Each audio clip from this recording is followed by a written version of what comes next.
모든 사람들은 자신의 마음에 있는 것으로 세상을 봅니다.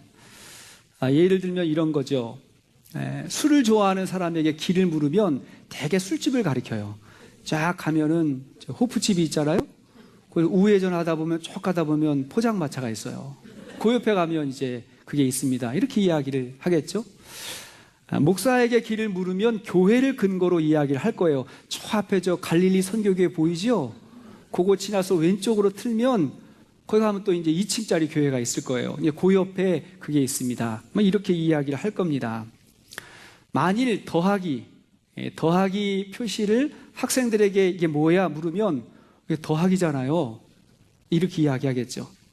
목사에게 뭐냐고 물으면 십자가라 그러겠죠. 경찰관에게 뭐라고 물으면 교차로라 그러겠죠. 의사에게 물으면 뭐라 그럴 것 같아요? 배꼽이라 그러는데요. 배꼽. 같은 것을 보고 자기 마음에 있는 것으로 보는 거예요. 여러분, 이러한 현상은 앞으로 더 심화될 거라고 예측됩니다. 왜냐하면 요즘 사람들이 대부분의 이 정보를 유튜브를 통해서 보잖아요. 근데 유튜브의 기능 중에 알고리즘 기능은 이미 그 AI가 나를 다 파악하고 있어요. 내가 뭘 좋아하는지, 어떤 걸 원하는지 이미 내가 정보를 검색하는 걸 보면서 나를 다 파악하고 있고, 내가 좋아할 것들만 계속해서 공급해 주는 거예요. 계속 붙들고 있으라고. 그러니까 내 관심이 어디냐? 자꾸 그것만 보죠. 앞으로 그래서 많이 분열 현상이 더 일어나게 될 겁니다. 서로 보는 게 다르기 때문에. 자, 그렇다면 성령의 사람은 하나님을 보게 되는 거죠. 마음 가운데 성령이 있는 사람은 하나님을 봐요. 그 말은 하나님께서 하시는 일들을 보고 산다는 것입니다. 그래서 뭘 보느냐, 어떻게 말하느냐는 그 사람의 마음 상태를 드러내는 거라고 할 수 있습니다. 자, 오늘 다윗에게 그것이 확연히 드러나죠. 오늘 본문의 말씀은 다윗의 시입니다. 자, 지금까지 시편 3편에서 7편까지의 말씀은 개인적인 탄식을 고백했다고 한다면, 오늘 말씀은 기쁨의 찬양으로 우리를 초대하고 있습니다. 자, 8편의 표제어가 뭐라고 나왔죠? 다윗의 시, 그 다음에 인도자를 따라 기띔에 맞춘 노래. 그래서 기띔에 맞췄다. 이 기띔이라는 말이 기쁨의 노래, 그런 말이에요. 인도자와 함께 기쁨으로 부르는 노래라는 거예요. 자, 그리스도의 표징은 기쁨입니다. 아멘이세요? 기쁨이죠. 단순히 재미있어서 기쁜 것이 아니라 우리가 받은 하나님의 은혜 때문에 우리가 기뻐하는 것입니다. 자, 그 은혜를 마음 가운데 간직하고 있는 사람은 세상을 다르게 보는 것입니다. 자, 오늘 다윗을 통해서 성령의 사람이 보게 되는 것이 무엇일까요? 자, 첫째는 모든 만물에 하나님의 이름을 보았습니다. 만물에 있는 하나님의 이름을 보았어요. 자, 믿음의 사람은 온 땅에 충만한 하나님의 영광을 보지요. 그 1절 말씀이에요. 자, 시작. 여호와여 우리 주여, 주의 이름이 온 땅에 어찌 그리 아름다운지요. 주의 영광이 하늘을 덮었나이다. 여호와 우리 주여라고 하나님을 주라고 부르는 것은 하나님이 세상을 다스리시는 왕입니다라고 선포하는 거예요. 그리고 보니까 그분의 이름이 온 땅에 아름답고 영광스럽게 드러나고 있다고 고백하고 있는 것입니다. 어떤 사람은 말하기를, 목사님, 세상이 얼마나 어둡고 더럽고 죄가 많은지 아십니까? 세상은 너무나 죄가 많은 곳이에요 라고 말한다면 그럴 수 있죠. 세상이 그래요. 그러나 그것만 보고 산다면 우리는 지옥을 사는 거예요. 그것과 다른 한편으로는 하나님께서 우리와 함께 하시고 하나님이 하시는 일을 우리는 볼 수 있어야 됩니다. 그게 믿음의 사람이잖아요. 오래전 일본인 목사님 한 분이 동부에 있는 나이아가라 폭포에 오셨답니다. 관광을 오신 거죠. 그 엄청난 폭포를 보고 감탄사가 나왔는데 이렇게 이야기한 거예요. 아버지 참 대단하십니다. 우리 아버지 참 대단하시네, 그런 거예요. 그 아버지가 누구죠? 하나님 아버지. 하나님 앞에 정말 감탄하면서 아버지 대단하십니다, 이렇게 이야기를 했어요. 그 고백을 옆에서 들은 미국인 목사님이, 여러분 그런 고백하는 영성이 특별한 거잖아요. 그잖아요. 그걸 특별하게 보고 서로 인사를 나누게 되어서 목사라는 걸 알고 마침 그 교회 수요 예배에 설교를 하게 되었습니다. 근데 여러분 미국 교회는요, 그 교회 앞에 사인이 있어요. 지금도 있고요, 예전엔 다 있었죠. 사인이 있어가지고 언제 예배가 있고 누가 설교하고 설교 제목은 뭔지를 다 이제 교회 앞에 써놓거든요. 그래가지고 이제 수요 예배 광고를 딱 냈는데 설교자를 소개하는데 이렇게 소개한 거예요. 나이아가라 폭포 주인의 아들. 사람들이 호기심이 있어가지고 누구야 누구 하면서 왔다는 거예요. 하나님의 아들이라는 말이죠. 우리가 무엇을 본다는 것은 우리 마음 안에 있는 것으로 세상을 보는 거예요. 가정을 밝고 행복하게 보는 사람들이 있고 교회를 밝고 행복한 곳으로 보는 사람이 있어요. 그 사람들은 이미 그 마음 가운데 성령으로 충만함이 있는 것입니다. 과거에는요, 저도 세상을 좀 어둡게 봤어요. 안 좋게 봤어요. 교회를 보면 다 안 좋아 보이고 다 타락한 것 같고, PD 수첩 보고 은혜 받고 막 그랬어요. 그럴 줄 알았어 막 그랬고, 목사님들도 보면 다 잘못하는 것 같고 그랬다고요. 근데 그때는 제 마음이 어두웠던 거예요. 그렇게 보이는, 그렇게 생각하고 있는 내가 잘못했다는 것을 깨달은 것이 너무나 큰 은혜예요. 그걸 알게 된 게 은혜예요. 그리고 제가 그걸 깨닫게 되고 밝은 마음을 갖게 되니까 주위에 좋은 교회가 너무나 많고 훌륭하신 목사님, 본받고 싶은 성도들이 너무 많은 거예요. 그게 보인다는 것은 지금 내가 달라지고 있다는 것입니다. 그러기 위해서는 어린아이와 같은 마음이 필요해요. 2절 말씀 보니까 시작. 주의 대적으로 말미암아 어린아이들과 젖먹이들의 입으로 권능을 세우시며 이는 원수들과 보복자들을 잠잠하게 하려 하심이니이다. 여기 보니까 어린아이들과 젖먹이들의 입으로 권능을 세우셨다라는 말은 무슨 말일까요? 여기 어린아이들과 젖먹이들과 대비되는 존재가 뭐지요? 원수들과 보복자들을 잠잠하게 했다는 거예요. 그러니까 어린아이와 같은 순수한 마음, 젖먹이와 같은 깨끗한 마음으로 하나님을 드러내는 사람은 하나님을 대적하는 사람들을 잠잠하게 한다는 거예요. 순수한 믿음의 소유자가 원수들을 잠잠하게 해요. 우리 예수님께서 어린 나귀 새끼를 타고 예루살렘 성 안으로 쫙 들어가실 때 그 당시에 바리새인들, 서기관들 이런 사람들은 예수님을 대적했지만 주님 앞에 와가지고 호산나 호산나 다윗의 자손이여 하고 외쳤던 사람들이 누구예요? 어린 아이들이잖아요. 그들의 입술을 통해서 예언을 성취하실 거예요. 한 어린아이가 주일에 교회에 가고 있었습니다. 근데 동네 골목에서 동네 형들이 길을 막았어요. 대적들. 동네 형들이 딱 길을 막고 야, 너 어디 가냐? 하고 이렇게 물었다는 거예요. 교회에 하나님께 예배드리러 가죠. 그랬더니 이 형들이, 이 대적자들이 막 웃으면서 비웃으면서 말하는 거예요. 너 하나님이 어디 계시냐? 너 하나님 보여? 어디 계시냐? 하고 묻자 이 소년이 이렇게 대답했대요. 하나님은 너무 커서 이 우주에도 다 담을 수 없고 또 하나님은 너무너무 작아서 내 마음속에 있어요. 저는 그 하나님을 예배하러 가요. 그랬다는 거예요. 엄청난 이야기 아니에요, 여러분? 근데 어린아이는 그게 믿어지는 거예요. 너무 커서 보이지 않지만 또 내 마음속에 있다. 신학적으로는 초월적인 하나님과 내재적 하나님에 대한 명답이에요. 자, 이것이 어린아이의 입술을 통해서 고백되면서 어른들이 다 잠잠해지는 거예요. 자, 고린도전서 1장 27절 이하의 말씀을 보니까 시작. 그러나 하나님께서 세상에 미련한 것들을 택하사 지혜 있는 자들을 부끄럽게 하려 하시고 세상에 약한 것들을 택하사 강한 것들을 부끄럽게 하려 하시며 하나님께서 세상에 천한 것들과 멸시받는 것들과 없는 것들을 택하사 있는 것들을 폐하려 하시나니 이는 아무 육체도 하나님 앞에서 자랑하지 못하게 하려 자, 이 말씀을 하심이라. 보면서 뭐 내가 미련하다고 나 멸시받는다고 자꾸 이게 기분 나쁜 말이 아니라 이런 부족한 나를 통해서 하나님께서 일하시는구나.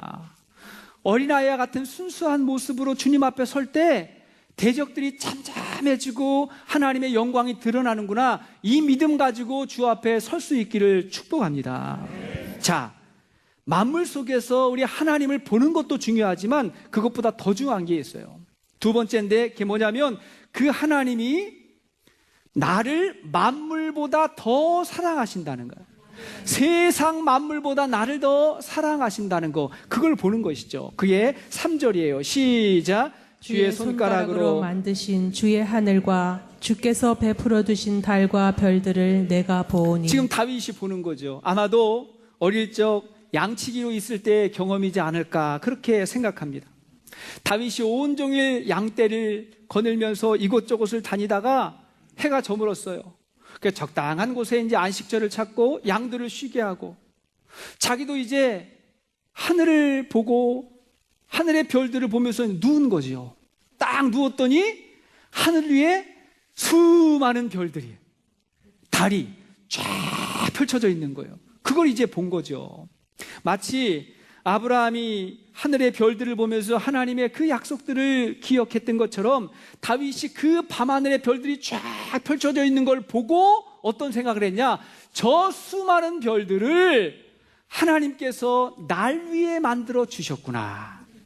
나보라고 만들어 주셨다고 이렇게 고백하고 있는 거예요. 여러분, 이런 경험이 있으십니까? 작년 여름에 우리 아리조나 선교팀들이 아리조나 갔더니 공기가 너무 좋아가지고요. 여러분, LA에서 별 보이십니까? 별 볼 일 없는 동네잖아요, 여기가. 근데 거기 가보니까요, 별들이 쫙 펼쳐져 있는데요. 처음으로 우리 아이들에게 자, 봐봐. 저게 은하수야, 은하수. 저쪽에 있는 게 북두칠성이야. 다 이렇게 별을 보고 막 그랬는데요. 자, 그 별들을 보면서 하나님의 이 임재를 경험하게 된 거죠. 여러분, 그 광대한 우주를 보면 인간은 초라해져요. 박탈감, 무력감을 느껴요. 왜냐하면 그 큰 우주에 우리는 점 하나, 아니 티끌 하나 같은 존재잖아요. 그렇잖아요. 우주에 비하면 우리가 얼마나 작습니까? 지금 반짝반짝 빛나고 있는 저 별도 지금 빛나는 게 아니에요. 수천 년, 수만 년 전에 빛났던 것을 지금 우리가 보고 있는 거라고요. 그러니까 얼마나 이 우주가 큰 겁니까? 근데 성경을 보니까 그 우주를 바로 여러분들을 위해서 만들어 주셨다고 창세기 1장에 이야기하고 있는 거예요. 얼마나 대단합니까? 우리를 위해 만들어 주셨다는 거죠. 그 순간 다윗의 입에서 고백이 튀어나왔어요. 내가 무엇이기에 하나님 나를 이렇게 사랑하십니까? 저 광활한 우주보다도 나를 더 사랑하십니까 하나님? 이렇게 고백한 거예요. 4절을 보니까 시작. 사람이 무엇이기에 주께서 그를 생각하시며 인자가 무엇이기에 주께서 그를 돌보시나이까. 여기 보니까 사람이 무엇이기에, 사람이라고 하는 말은 히브리어 에노시라고 하는 말로 깨지기 쉬운 존재, 죽을 수밖에 없는 존재, 연약한 존재를 말하는 거죠. 그런데 무엇이기에 주께서 그를 생각하시며, 이 생각한다는 말은 항상 기억하고 사랑하고 있다는 거예요. 그 연약한 존재를 항상 기억하고 사랑하십니까? 그 다음에 인자가 무엇이기에, 인자가 뭐예요? 여러분들이 알고 있는 그 김인자 아니에요. 그 인자는 아니고요. 벤 아담이라고 하는 말인데 이거는 흙의 아들, 흙으로 돌아갈 수밖에 없는 연약한 존재, 그런 말이거든요. 그렇게 연약한 나를 하나님께서 늘 돌보아 주신다고 다윗이 신앙으로 고백하고 있는 거예요. 얼마나 대단한 고백일까요? 여러분, 그렇게 믿으십니까? 믿으세요? 여기서 4절 말씀을 다시 그를 나로 바꿔서 한번 읽을게요. 그를 나로. 시작. 사람이 무엇이기에 주께서 나를 생각하시며 인자가 무엇이기에 주께서 나를 돌보시나이까. 내가 누구에게 하나님 이렇게 사랑하십니까? 그랬어요. 그래서 우리가 하나님을 만나게 되면 그 하나님 앞에 내가 얼마나 특별한 존재인지를 알게 되죠. 그래서 일찍이 셰익스피어가 말하기를 하나님께서 만든 만물 가운데 최고의 영광스러운 존재, 최고의 걸작품이 사람이다, 그렇게 이야기했어요. 존 칼빈은 말하기를 하나님에 대한 지식이 없이는 인간에 대한 어떤 지식도 가질 수 없다. 그러니까 하나님을 모르면 인간을 알 수 없다. 우리는 하나님이라고 하는 거울 앞에 서서 비추어 볼 때 내가 하나님의 형상으로 지음받은 존귀한 존재라는 것을 알게 된다는 것입니다. 여러분, 아멘이십니까? 아멘. 우리가 얼마나 귀한 존재이면 하나님께서 그 아들 독생자 예수 그리스도를 십자가에 내어주시고 우리를 구원하셨겠어요? 예수님 주시고 우리를 구원하셨잖아요. 여러분, 부성애보다 모성애가 더 클 수밖에 없는 이유가 뭐죠? 자기 생명을 단보로 아이를 낳았기 때문에. 그게 더 큰 거죠.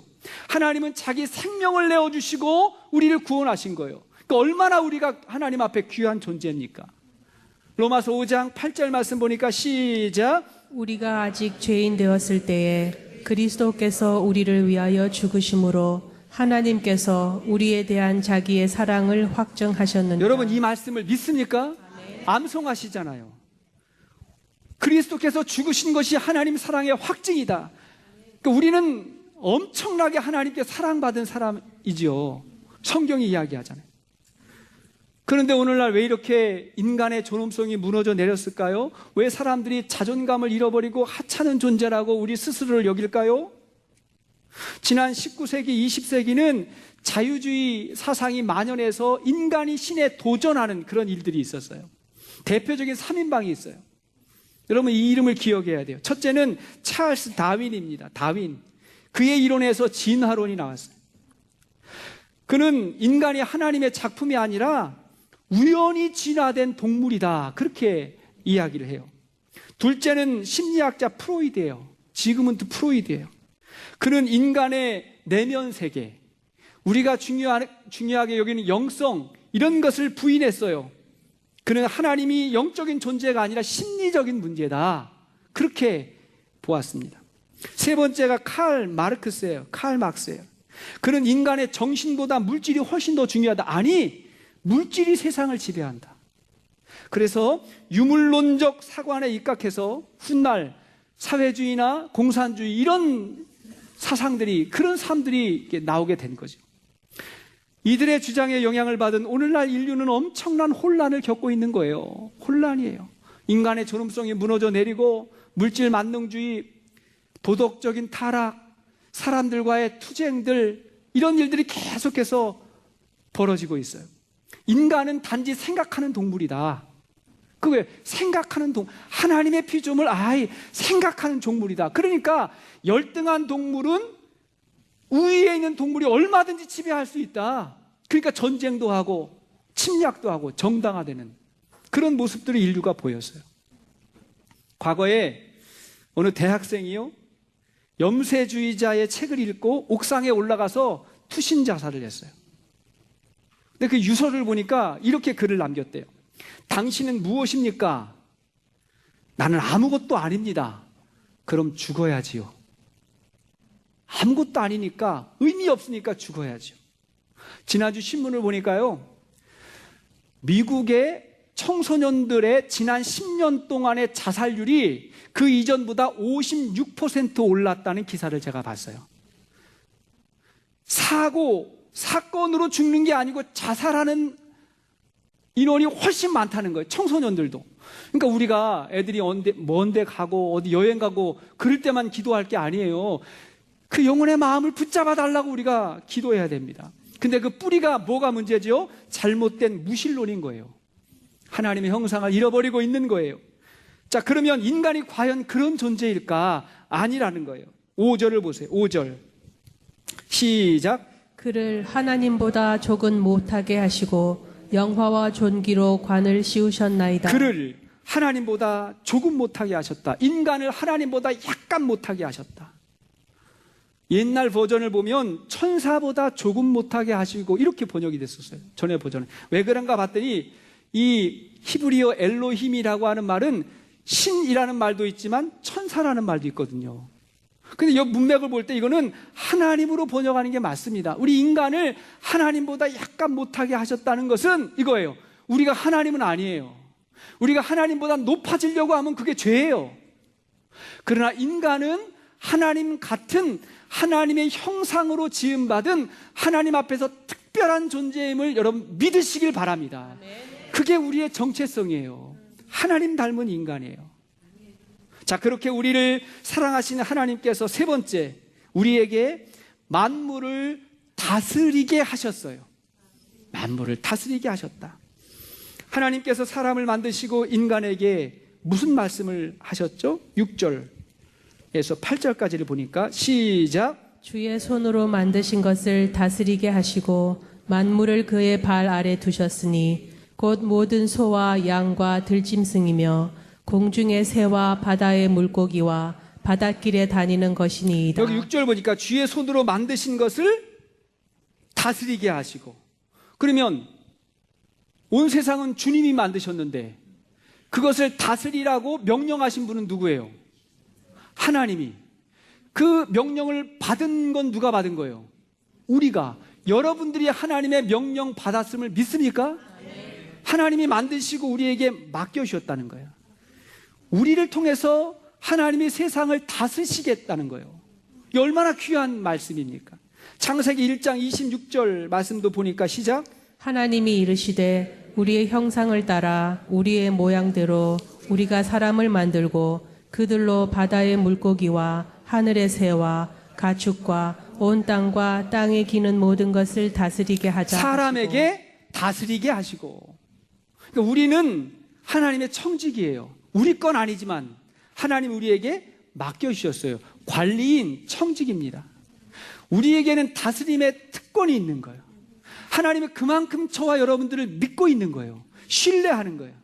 그런데 다스려야 될 것을 오히려 섬기고 있다 그러면 이게 뭐죠? 우상이 되는 거죠. 그러니까 사명을 상실한 거예요. 내가 다스려야 될 것을 하나님처럼 믿고 있다. 그게 우상이 되니까 하나님은 우상 숭배를 너무나 싫어하시는 거예요. 네가 그럴 존재가 아니라는 거예요. 왜 나무에게 절을 하고 돌에게 절을 하고 왜 짐승에게 절을 하라는 거예요. 네가 다스려야지. 내가 너에게 맡겼는데. 그런 것입니다. 그러니까 먼저 우리는 자신을 다스려야 돼요. 이것은 자기의 마음을 다스리는 것을 말합니다. 여러분, 모든 영웅이나 위인들을 보면 먼저 자기 자신과 싸워 이긴 사람들이 있잖아요. 자기와 싸워 이기는 게 굉장히 중요해요. 왜요? 마음을 다스리는 것이기 때문에 그렇습니다. 그래서 예수님도 40일 금식하셨을 때 마귀가 찾아와가지고 유혹했죠. 그때 몸도 약해졌잖아요. 금식 이후니까 약해졌잖아요. 그러니까 마귀가 와가지고 유혹하는데 그때 예수님의 말씀으로 마귀의 유혹을 이기잖아요. 마음을 다스린 거예요. 마음을. 여러분, 분노하지 마십시오. 사람 미워하지 마십시오. 지금 내 마음이 어떤 상태인가 그건 나만 할 수 있는 거예요. 성령으로 여러분의 마음을 다스릴 수 있기를 축복합니다. 그리고 우리의 가정을 다스려야 돼요. 누가? 우리가 다스려야 돼요. 우리의 가정도 하나님이 맡겨주신 거예요. 다른 사람이 우리의 가정 다스릴 수 없어요. 우리의 사명은 가정도 하나님의 나라가 되도록 우리가 다스리는 거예요. 가정이라고 내 마음대로 할 게 아니라 다스려야 돼요. 하나님의 것으로 다스려야 돼요. 여러분, 뱀이 유혹하면서 아담과 하와의 가정이 무너졌잖아요. 그렇게 서로 사랑하고 신뢰했던 이 두 부부가 뱀이 와가지고 야, 선악과 먹어봐. 그거 먹으면 죽지 않고 영원히 살 수 있어. 하나님처럼 될 수 있어. 요 유혹에 넘어져서 그 가정이 무너졌잖아요. 여러분, 오늘날도 뱀과 같은 존재가 유혹해요. 우리들에게 유혹해요. 생각해 보십시오. 에이, 집에서 술 먹는 건 괜찮아. 나가서 먹고 사고만 안 치면 괜찮아. 집에서는 괜찮아. 이런 게 유혹이에요. 유혹. 카지노에 게임이야. 게임. 식구들끼리 재밌게 하는 건데 뭐 이런 것도 유혹이 될 수 있고요. 우리 가정의 모든 문제는 다 돈 때문이야. 돈만 있으면 행복해질 수 있어. 이런 생각도 사실은 잘못한 거예요. 진짜 중요한 것이 뭔지를 가리게 하는 거예요. 하나님의 주권을 자꾸 가리게 해요. 그리고 우리는 세상도 다스려야 돼요. 우리는 나만, 우리 가정만 보고 사는 존재가 아니에요. 이 땅에 하나님 나라가 임하도록 우리가 사명자로 살아가는 것입니다. 너희는 먼저 그의 나라와 의의를 구하라. 그리하면 이 모든 것을 너희에게 더하시리라. 우리가 신앙이 좀 성장했는데 맨날 나만 생각하고 우리 가정만 생각하는 게 아니라 이 땅에 하나님의 나라가 세워지도록 그 일에 수고하고 힘쓰다 보면요, 여러분, 비전이 커지면 나도 큰 사람이 되는 거예요. 내가 큰 사람이 되면 앞에 있는 장애가 아니에요. 짚고 넘어갈 수 있어요. 근데 내가 작으니까 모든 게 다 문제가 되는 거예요. 누가 한마디 한 것도 문제고 저 사람이 기분 나쁘게 한 것도 문제고 다 문제인 거예요. 내가 커버리면 아무 문제가 안 돼요. 여러분, 하나님의 나라와 의를 위해서 살 수 있게 되기를 축복합니다. 그게 다스리는 거예요. 다스리는 거. 한 젊은 목사님이 새로운 교회에 부임해 가셨답니다. 제법 큰 교회였어요. 이 신임 목사님을 환영하는 자리에서 한 성도가 이 목사님에게 물었대요. 목사님, 어떻게 700명이나 되는 성도들의 요구를 만족시켜야 되는 그 힘든 일을 목사님 하실 수 있습니까? 이렇게 이야기했대요. 그러니까 목사님이 주저없이 이야기했어요. 제가 이 교회에 온 것은 700명의 사람들을 기쁘게 해주시기 위해서가 아닙니다. 저는 한 분만을 기쁘게 해드리기 위해서 왔어요. 하나님이 기뻐하시면 저는 나머지는 저절로 될 거라고 믿습니다. 이렇게 이야기했대요. 여러분, 아멘이세요? 하나님이 기뻐하시면 그 교회에 행복한 교회 되는 거죠. 사람 한 사람 한 사람 다 기쁘게 하려고 어떻게 할 수 있어요? 중요한 건 하나님의 나라와 의를 보면서 하나님의 기쁨이 무엇입니까? 여기에 집중해야죠. 하나님의 일을 하면서도 하나님이 기뻐하시지 않는 일을 할 수 있고, 하나님의 일을 한다면서도 자기 일을 할 수도 있는 거죠. 그러니 우리는 끊임없이 자기와 싸워야 돼요. 하나님께서 나에게 맡겨주신 사명이 무엇인가? 그 사명을 받고 하나님이 기뻐하시는 충성스러운 청지기가 될 수 있도록 여러분, 주의 이름으로 그렇게 살게 되기를 축복합니다. 다스리는 거예요. 다스리는 거예요. 자, 이렇게 살다 보면 말씀의 결론을 맺겠습니다. 바로 우리를 통해서 하나님의 영광이 더욱 드러나게 될 겁니다. 하나님의 영광이 나타나요. 9절 말씀 보니까 9절 시작. 여호와 우리 주여, 주의 이름이 온 땅에 어찌 그리 아름다운지요. 그랬잖아요. 여기 보니까 앞에 1절에 했던 이야기를 9절에 똑같이 이야기하죠. 자, 이런 것을 문학적으로 수미상관법 이렇게 이야기해요. 앞에서 한번 이야기하고 설명한 다음에 결론적으로 한 번 더 이야기를 하는 거예요. 저는요, 말씀을 묵상하다가 그런 생각을 했어요. 앞에 있는 1절에 있는 고백하고 9절에 있는 고백이 같은 말이지만 그 의미와 깊이는 다를 수 있다고 생각해요. 1절을 제가 읽을 때는요, 그렇지, 그렇지, 하나님의 영광이 충만하지 하고 제가 읽었는데, 성경을 계속해서 읽어 내려가다가 마지막 9절에 와서는 그렇지, 그렇지, 하나님이 주인이시지, 하나님의 영광이 충만하지. 이거는 깊이가 달라진 거예요. 고백의 의미가 달라진 거예요. 여러분, 말씀의 결론을 맺으면서 정말 이 다윗의 모든 고백이 저와 여러분들의 고백이 될 수 있기를 축복합니다. 그렇지 않아요? 제가요, 이렇게 처음에 미국에 와서 제일 처음 여행한 곳이 그랜드 캐년이었거든요. 제가 일전에도 이 말씀 한번 드렸는데 한 10여 년 전이에요. 그랜드 캐년. 가가지고 제가 놀란 게 두 개예요. 놀란 건. 하나는 뭐냐면 너무 크고 웅장해가지고 놀랬고, 너무 웅장하잖아요. 그걸 보고 놀랬고, 두 번째는 뭐냐면 촌놈 한천영 여기까지 왔구나. 드디어 여기까지 왔구나. 그걸 보고 제가 놀랐어요. 야, 여기까지 와 있네. 놀랐어요. 어릴 적에 뭐 그랜드 캐년 사진 보고 요세미티 사진 이런 거 보면 야, 이건 나하고 관계없는 딴 나라야. 그렇게 생각했잖아요, 우리가. 전혀 관계없다고 생각했는데 어느 날 딱 보니까 그 자리에 제가 딱 서 있는 거예요. 깜짝 놀랐어요. 그러면서 어떤 생각이 들었냐면, 야, 그 어릴 때 나하고 전혀 관계없다고 생각한 그 어릴 때부터 지금까지 와서 이걸 보고 있는데, 그러면 지금부터 그만큼만 앞으로 딱 살다 보면 내가 하나님 앞에 서 있겠구나. 그런 생각을 했어요. 여러분, 그러잖아요? 지금 이 자리에서 딱 감탄할 때 그것까지만 살면 우리는 하나님 앞에 설 거예요. 하나님 나라가 먼 것이 아니에요. 하나님 앞에 서는 그날이 그렇게 멀지 않아요. 우리가 하나님 앞에 서게 될 거예요. 근데 지금 하나님 나라를 보는 사람은 하나님의 나라가 그리워져요. 하나님의 나라 때문에 행복해요. 그리고 그 나라에 가고 싶은 소망이 생겨요. 그래서 오늘 하루하루도 하나님과 동행하며 승리하는 삶을 살아가게 됩니다. 이 영적인 축복을 모두가 누리고 우리 믿음의 눈을 열어서 다윗의 고백이 저와 여러분들의 고백이 되는 그러한 은혜와 축복이 있게 되기를 주의 이름으로 축원합니다. 우리 이 시간 찬양 같이 한번 하시겠어요?